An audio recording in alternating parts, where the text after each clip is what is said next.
যতদিন এই পৃথিবীতে আল্লাহ আল্লাহ এই শব্দটুকু নেয়ার মতো মানুষ থাকবে, ততদিন পর্যন্ত আল্লাহ পৃথিবীকে ধ্বংস করবেন না। অতএব এমন নয় যে আল্লাহ তাআলা যখন যে যুগে নবী রাসূল পাঠিয়েছেন, মনে হয় সেই যুগের মানুষ খুবই নিকৃষ্ট ছিল, আল্লাহকে চিনত না, আল্লাহকে ডাকতো না, মনে হয় আল্লাহর ইবাদত করতো না, মনে হয় কোনো নামাজ কালাম করতো না, মনে হয় কোনো হজ করতো না, এরকমই আমাদের মনে হয়। আসলে তা না, এরকম না। বরং তারা আল্লাহকে রব মানত, আল্লাহকে খালেক মানত, আসমান জমিনের স্রষ্টা মালিক, সাত স্থাপক আসমান, সাত জমিন, সমান আরশের রব, আসমান থেকে আল্লাহ বৃষ্টি দেয়, রিজিক দেয়, সব বিশ্বাস তাদের মধ্যে ছিল।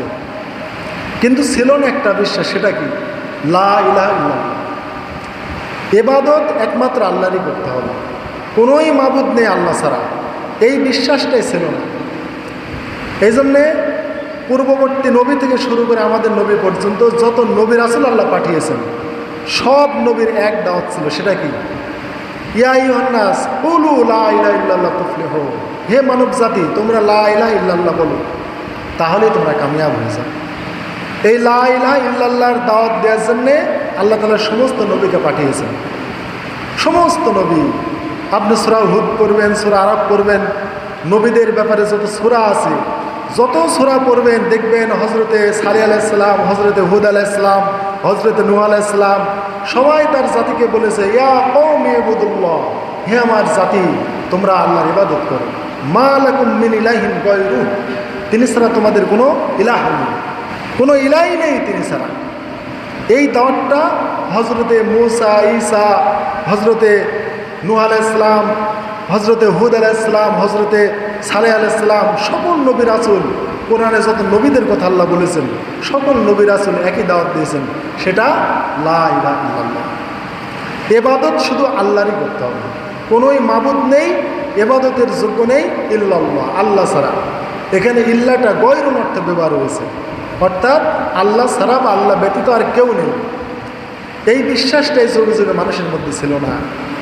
তারা কিছু ইবাদত বন্দেগী করতো, আল্লাহকে রব মানত, খালেক মানত, স্রষ্টা মানত, সব কিছু পরিচালক আল্লাহ, এগুলো তারা মানত।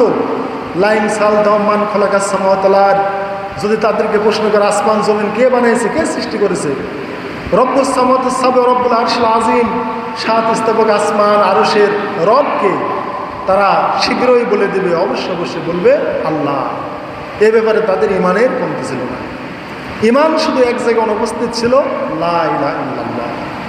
এই লা ইলাহা ইল্লাল্লাহ যদি আমরা আমাদের কলবে বসাতে পারি, তাহলে সেই দিন আর মুয়াজ্জিনের আজানের অপেক্ষায় আর কোনো মুসল্লি থাকবে না। যে মুয়াজ্জিন কখন আজান দেবে তখন মসজিদ যাবে, তার অন্তরটা এমনি মসজিদে আসার জন্য ছটফট করবে। সে বুঝে ফেলবে যে আল্লাহ ছাড়া আমার ইবাদতের আর কেউ নেই। সে জেনে ফেলবে, তাকে আর কেউ বাধা দিতে পারবে না, তার ইমান আর নষ্ট করার আর কোনো শক্তি থাকবে না যখন এই লা ইলাহা ইল্লাল্লাহ বসাতে পারবে। এমনকি দাওয়াত, এই দাওয়াতই আল্লাহ সব নবী রাসূল দিয়েছেন। ফিরআউন দিয়েছে, নমরুদ দিয়েছে, আবু জাহেল আমাদের নবী এই দাওয়াতই দিয়েছেন, একই দাওয়াত।